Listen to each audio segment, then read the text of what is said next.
Inspired by Napoleon Hill, who wrote his book, Think and Grow Rich. I've written a few books myself, but I put together, because I do like watermelon. I mean, even on my shoes I have watermelon. You can see them later. I have special showing of my shoes after this lecture this morning. But because I like watermelon so much, I've taken the word watermelon and given each alphabet a certain meaning. And I put together my own watermelon credo. And it's so interesting how it parallels Napoleon Hill's principles and his ideas also. So I'm going to share that with you this morning, and you'll see a lot of similarity, because I mean, there's only life, there's only ideas, and they are presented in various ways by many, many people. But the core of life is always the same. It never, ever changes. That's the truth that never, ever changes. So, I have the W.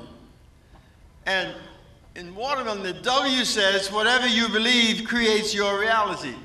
Now, Napoleon Hill had a different way of saying it. He said, your thoughts create your reality. That thoughts are things. And he talks about burning desire. I related to that when I started Famous Amos, because I had, in 1975, March 10th, when I started Famous Amos in Hollywood, California, I had a burning desire to open one store selling chocolate chip cookies. That was it. People thought I was crazy. You can't just sell one cookie. I said, why not? I've got the best. If you got the best, you don't need all the rest. And so I believed that. I believed in myself. Even though I had never opened a store selling anything before, high school dropout, but I believed that I was capable, that I would be willing to open that one store, because I had a burning desire. Another word for burning desire is passion. You have to feel it. You have to live it. You have to taste it. You have to see it all the time. You have to be thinking of ways that you can succeed all the time.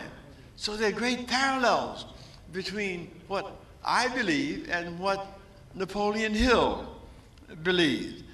If you conceive and believe, you will achieve. It's a simple formula.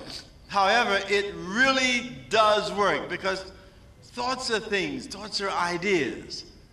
If you can come up with an idea, if you can believe in that idea, put all your energy into that idea, you'll achieve it. It's just a simple, it's math.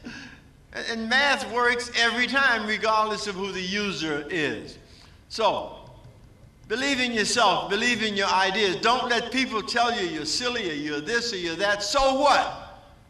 Be yourself, be true to who you are, and always do your best. The A in watermelon says attitude. Attitude is the magic word. Ladies and gentlemen, attitude. If you can constantly develop, create, live a strong, positive, loving mental attitude, nothing can prevent you from succeeding. I use children's books in my presentation because in America, I've started a foundation called Read It Loud. And I'm encouraging parents to read aloud to their children from birth to 6 years old. If you do, I guarantee you, your child will be a reader. I don't care what language you read to the child in. If you read to a child for a minimum of 10 minutes a day, every day, from birth to 6 years old, that child will grow up loving books.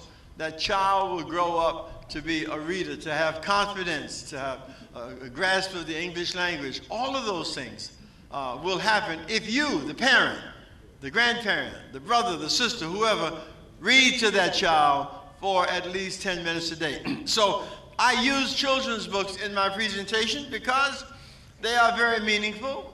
And why should I spend a lot of time recreating what has already been created?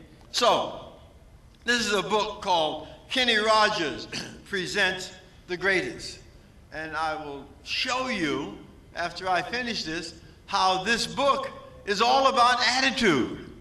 Attitude helps you focus. When you have a strong, positive mental attitude, you have laser beam focus. You can cut through all the junk and get right to the core of what it is that is being presented. The M says, make commitments, not excuses. Napoleon Hill wrote a lot about commitment, definiteness of purpose, being on target. What do you want? You have to be focused. You have to be sure. You have to see it. And you have to think about it every single day. You have to create affirmations about it every single day, because that penetrates to your subconscious and ultimately produces in your life what it is that you are visualizing in your mind's eye.